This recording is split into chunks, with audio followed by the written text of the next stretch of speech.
Bien, donc, corrigeons l'exercice 26. Nous voulons obtenir une équation de l'asymptote au graphe de f en moins l'infini et en plus l'infini, ainsi que la position du graphe par rapport à sa asymptote. Donc nous voulons développer asymptotiquement f avec deux premiers termes qui vont être de la forme ax plus b, ce qui va nous donner l'équation de l'asymptote, et nous voulons un terme non nul derrière, qui sera peut-être le terme en 1 sur x s'il ne s'annule pas, sinon il faudra aller chercher le terme en 1 sur x2, et même peut-être plus. On va partir sur l'hypothèse que ce terme ne s'annule pas, on va tout développer de manière à avoir un développement petit o de 1 sur x pour f. Si à la fin de ces calculs il s'avère que le terme en 1 sur x est nul, il faudra tout reprendre et aller plus loin dans le développement. Donc en moins l'infini, nous allons développer séparément u de x et v de x. Donc u de x, en mettant le terme dominant en facteur, nous obtenons ceci.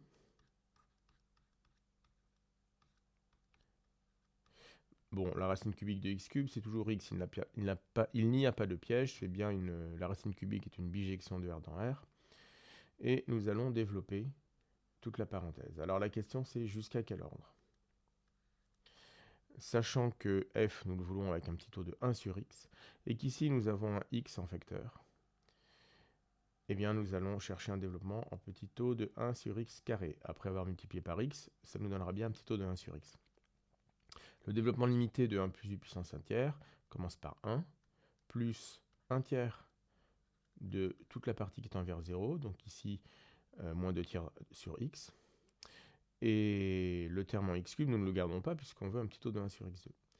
Le terme suivant, c'est moins 1 neuvième du carré de la partie qui tend vers 0. Donc ici, moins 1 neuvième fois, et alors au carré, nous gardons 2 sur x au carré, puisque ça nous donne 4 sur x carré, qui est bien un terme que nous voulons garder, mais nous ne gardons aucun autre terme dans le développement, puisque toutes les puissances qui apparaîtront derrière seront au moins d'ordre 3.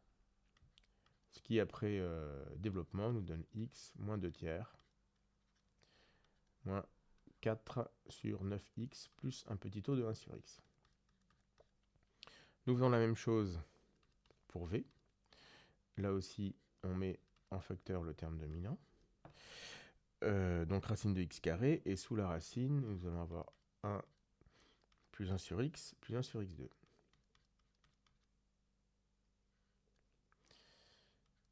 Racine de x carré, donc c'est pour ça que je l'ai vraiment écrit comme ça, c'est valeur absolue de x, attention à ce piège. Ici, nous serons en moins l'infini, donc ça nous donnera moins x.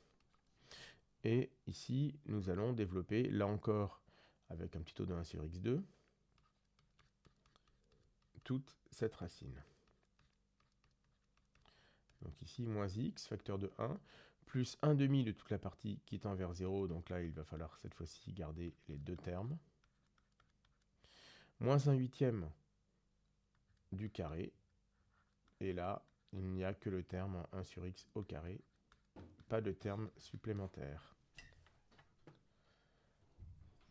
Donc, après simplification et développement, plutôt d'abord développement et ensuite simplification, nous arrivons au résultat suivant. X,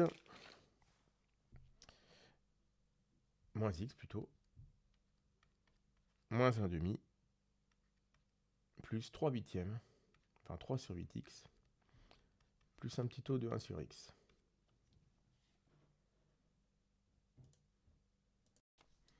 Donc pour obtenir le développement de f, nous n'avons plus qu'à effectuer le calcul de u moins v de x.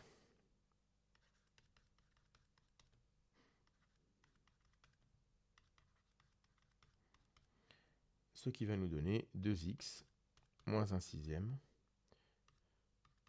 moins 59 72e sur x, plus un petit taux de 1 sur x.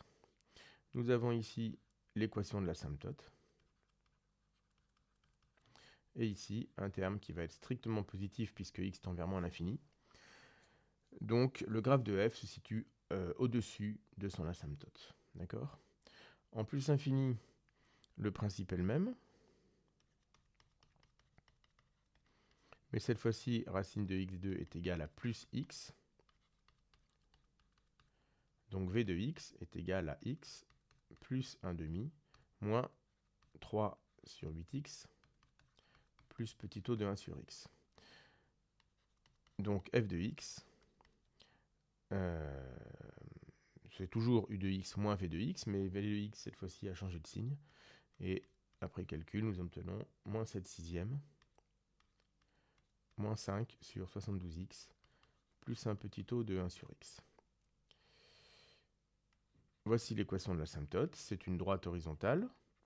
F tend vers moins 7 sur 6 en plus infini.